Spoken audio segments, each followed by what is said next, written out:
तो आइए आज की अपनी खास चर्चा की हम शुरुआत कर लेते हैं, जो कि अक्षय तृतीया पर है। अक्षय तृतीया पर अक्षय फल मिलता है और महापुण्य की प्राप्ति होती है। ऐसे में सबसे पहले पंडित जी से यही जानते हैं, अक्षय तृतीया का दिन क्यों खास माना जाता है, शास्त्रों में अक्षय तृतीया के दिन क्या महत्व है, आइए जान लेते हैं। तो पंडित जी, अक्षय तृतीया का इंतजार लोगों को बेसब्री से रहता है, तो आज महत्व और ये शास्त्रों में ये दिन, ये अक्षय तृतीया इतनी खास क्यों मानी गई है? वैशाख शुक्ल पक्ष की तृतीया तिथि को अक्षय तृतीया कहते हैं जी। सनातन धर्म में इसको अबूझ मुहूर्त के नाम से भी जानते हैं। कोई मुहूर्त न हो, लेकिन अक्षय तृतीया के दिन किया गया कार्य अक्षय हो जाता है, अर्थात उसका कभी नाश नहीं होता है, उसका कभी क्षरण नहीं होता है। इसीलिए इसका नाम अक्षय तृतीया है। कल है अक्षय तृतीया, अपने आप में अबूझ मुहूर्त है, लेकिन कल साथ ही कल बुधादित्य योग और लक्ष्मी नारायण राजयोग भी बन रहा है।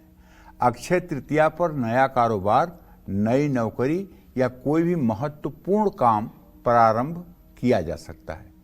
अक्षय तृतीया पर वाहन और संपत्ति खरीदना, गहने खरीदना, मूल्यवान वस्तुएं खरीदना, पढ़ाई शुरू करना शुभ होता है। अक्षय तृतीया पर दान देने का भी अपने आप में बहुत महत्व है। इस दिन किया हुआ दान अक्षय फल प्रदान करता है। इस दिन दान देने से अक्षुण्ण पुण्य की प्राप्ति होती है। 4 अबूझ और स्वयं सिद्ध मुहूर्त होते हैं, जिसमें किया गया कोई भी काम चिर अस्थायी और शुभ माना जाता है। वो 4 मुहूर्त है नवरात्रि, अक्षय तृतीया, दशहरा और दीपावली। अक्षय का अर्थ है जिसका क्षय न हो, अर्थात जिसका कभी नाश न हो, जो हमेशा अस्थायी रहे। इसे सौभाग्य सिद्धि दिवस भी कहा जाता है। अक्षय तृतीया के दिन ही भगवान परशुराम जी का जन्म माना जाता है। इसीलिए अक्षय तृतीया पर परशुराम जयंती पूरे देश में मनाई जाती है। इसलिए इसे चिरंजीवी तिथि भी कहते हैं। इसी दिन भगवान सूर्य ने पांडवों को अक्षय पात्र भेंट किया था।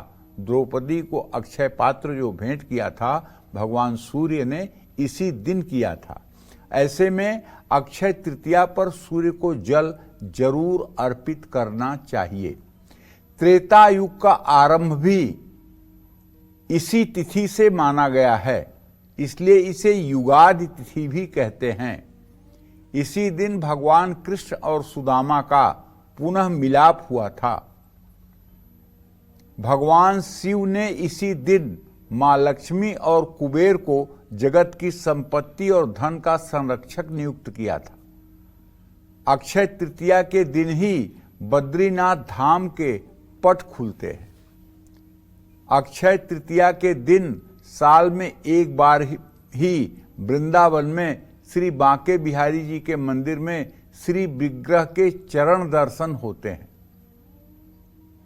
पौराणिक मान्यता के अनुसार अक्षय तृतीया के दिन ही वेदव्यास जी ने भगवान गणेश की मदद से महाभारत की कथा लिखना प्रारंभ किया था। ऐसा माना जाता है कि इसी दिन श्री कृष्ण के बड़े भाई बलराम और माता अन्नपूर्णा का जन्म हुआ था। इसी दिन गंगा स्नान करने और श्री कृष्ण को चंदन चढ़ाने से बहुत लाभ मिलता है। जय मां विंध्यवासिनी।